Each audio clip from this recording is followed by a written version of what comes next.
mes sukūrėm jums seminarą su labai intriguojančiu pavadinimu – Laimės architektūra. Nes mes per visus mokymus visada sustinkam su žmonėmis, kurie visą laiką nori būti labiau laimingi savo asmeniniam gyvenime, savo profesijoje.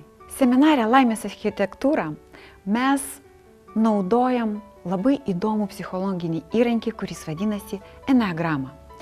Ene reiškia 9 ir šitas mokslas aiškina mums 9 tipų žmonių vidinius pasaulius, kur visiškai normalu, kad kiekvienas tipas priima savo aiškę strategiją ir pakankamai dažnai negali suprasti kitų žmonių besielgiančių kažkaip kitaip. Pavyzdžiui, 5 tipo žmonės, kurie yra patys protingiausiai, jie visą laiką kelia savo kompetenciją kaupiant informaciją. Prieš priimant kažkokį sprendimą visada turi atsitraukti nuo viso veiksmo, paruošti savo kompetenciją veiksmui ir tik tada veikti. Ir žmonės 2 tipo, kurie turi talentą užbėgti savo aplinkiniams poreikių už akių ir pateisinti juos, bėgs ryškiai greičiau negu 5 tipas kaupiantis informaciją.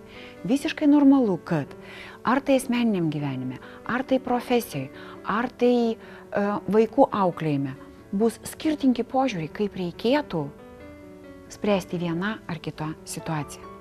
Būtent dėl tos priežasties mes per Laimės architektūros seminarą, kuris išskaidytas į 2 modulius, per 1 modulį sužinom visų 9 tipų strategijas. Sužinom, koks mes esam tipas. Mes pamatom žmonės tokio pat tipo ir pamatom vos ne giminės. Mes susipažįstam su kitų tipų vidiniais pasauliais ir pradedam suprasti, dėl kokių priežasčių jie elgiasi kitaip negu mes.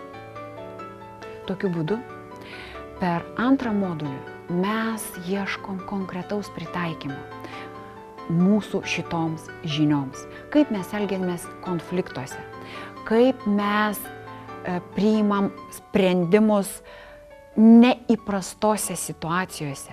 Mes subalansuojam visas savo stipriausias puses ir integruojam į save labiausiai sėkmingas strategijas. Būtent dėl tos priežasties visiems tiems žmonėms, kurie nori būti laimingi, yra sukurtas šitas seminaras. Kviečiame tapti laimingesniais kartu su DAR akademija.